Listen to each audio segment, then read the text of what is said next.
Hi అండి. ఈరోజు మా చిన్నోడు ఇంట్లో ఉన్నాడండి. ఇంట్లో ఉన్నాడంటే ఏదో ఒకటి చేసుకుందాం అంటాడండి. సరే ఎగ్స్ ఉన్నాయి కానీ చాలా రోజులు అయింది, ఎగ్ ఫ్రైడ్ రైస్ చేసుకుందాం అన్నాడండి.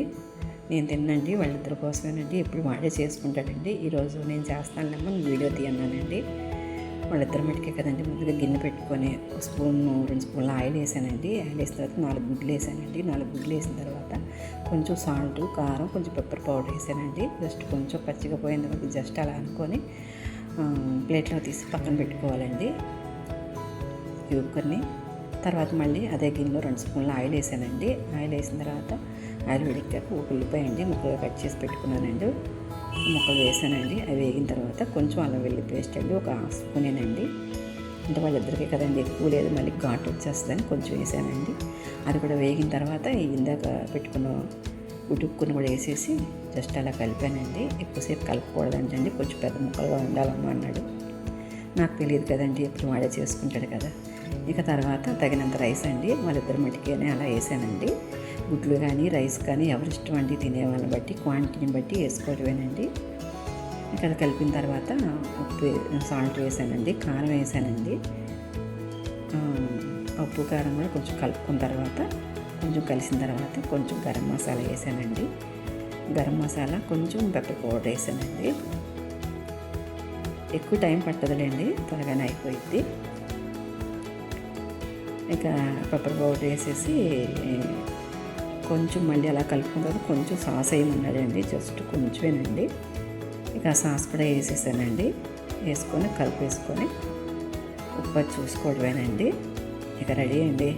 సడన్గా అనుకున్నాం కదండి, కొత్తిమీర అవన్నీ ఏమీ లేవండి. ఇంట్లో ఉన్నవాడితో అలాగా అడ్జస్ట్ చేసి వేసుకున్నామండి. వాడికి ఎలాగో కొత్తిమీర పెద్దగా ఇష్టం ఉండదులేండి. ఇంకా కొత్తిమీర వేసుకుంటారో అలా కూడా నాకు తెలియదు. వాడు అలా చేయమన్నాడు, చేసానండి. ఇంకా వేడివేడిగా మా వారికి వడ్డిస్తున్నానండి. వాడేమో నేను బ్రెడ్ ఆమ్లెట్ వేసుకుంటానమ్మా అన్నాడండి. నేను తిన్నా కదండి, ఇంట్లో 4 బ్రెడ్ ముక్కలు ఉంటే అవి తిన్నానండి. నేను 4 తిన్నాక ఇంకా 2 మిగిలితే నేను బ్రెడ్ ఆమ్లెట్ వేసుకుంటా అన్నాడండి. కాలేజ్కి వెళ్తే అవ్వదు కదండి, ఈరోజు ఇంట్లో ఉన్నాడని వేసుకుంటా అంటే సరే వేసుకోమని చెప్పానండి. ఇక దీన్ని ఫొటోస్ తీసి అలా రకరకాలుగా తీసాడండి.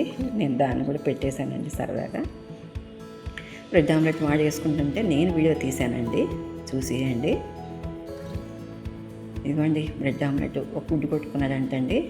గిన్నెలో కొంచెం సాల్టు కారం వేసుకొని ఒక గుడ్డు కొట్టేసుకున్నాడండి. 2 బ్రెడ్ ముక్కలు పెట్టుకున్నాడండి. దాని మీద కొంచెం సాస్ అండి, జస్ట్ 2 బొట్లు అలా వేసాడండి. ఇది ఎందుకమ్మా అంటే, ఇది కూడా ఎందుకమ్మా తీస్తున్నావు అన్నాడండి. నేను తీసానండి. ఇంకా చుట్టూరు ఆయిల్ వేసాడండి. కొంచెం కాలిన తర్వాత తిప్పుకున్నాడండి.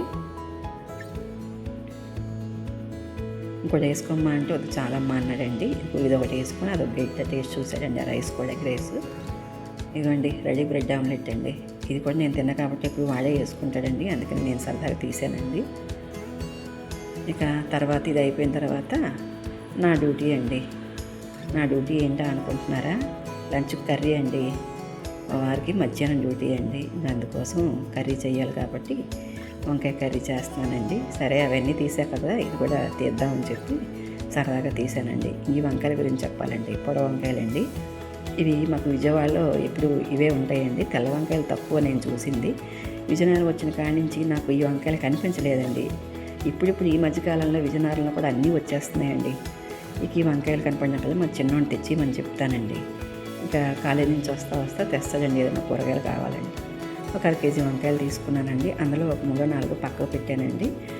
ఎక్కువైపోయింది కర్రీ, మళ్ళీ నాకు ఆయనకే కదా, వాడు తక్కువ అండి, తినడు ఎక్కువ, అందుకోసమని ఇంకా ఆ వంకాయలు ఒక 3 టమాటాలండి శుభ్రం కడిగేసి వంకాయలు ముక్కలుగా కట్ చేసుకొని ఎలా కావాలంటే అలాగండి కట్ చేసి ఒక 3 టమాటాలు వేసేసానండి. ఇది కూడా తొందరగానే అయిపోయిద్దండి కర్రీ, అందుకే తక్కువ టైమే కదా అని ఇది కూడా వీడియో తీసానండి. ఇంకా అవి కొంచెం అలా వేగిన తర్వాత ఉప్పు, పసుపు, కారం చూసుకొని తగినంత వేసుకోవాలండి. వేసుకొని బాగా కలిపేసి అలా మూత పెట్టి మగ్గనివ్వటమేనండి. నీరేం అవసరం లేదండి. టమాటాలో నీరు ఉంటుంది కదండి, ఆయిల్ వేస్తాం కదండి, నీరు వేయం కదండి, అందుకే కూర కూడా బాగా రుచిగా ఉంటుందండి. ఇంకా అలా కలుపుకొని మూత పెట్టేసి మగ్గనివ్వటమేనండి. మధ్యలో ఒకసారి తీసుకొని కలుపుకోవటమేనండి. కలుపుకొని ఉప్పు కారం చూసుకొని ముక్క మగ్గిందా లేదా అని చూసుకొని మగ్గపోతే ఇంకొంచెంసేపు ఉంచుకోవటమేనండి. నాకైతే అయిపోయిందండి. తక్కువ కదండి, త్వరగానే అయిపోయింది. ఫైనల్లీ ఇదిగోండి వంకాయ టమాటా కర్రీ అండి. చాలా బాగుందండి. చూడటానికి ఎంత కలర్ఫుల్గా ఉందో, కూర ఎలా ఉంటుందో అనుకున్నానండి. మా వారు వేసుకున్నారు కదండి, చాలా బాగుందని చెప్పారండి. వంకాయలు కూడా ఒక్కొక్కసారి రుచిగా ఉండకపోతే కూర బాగోదండి. ఈరోజు బాగానే ఉందండి, అందుకనే తీసానండి. ఓకేనండి, వీడియో నచ్చితే సబ్స్క్రైబ్ చేయండి, షేర్ చేయండి, లైక్ చేయండి.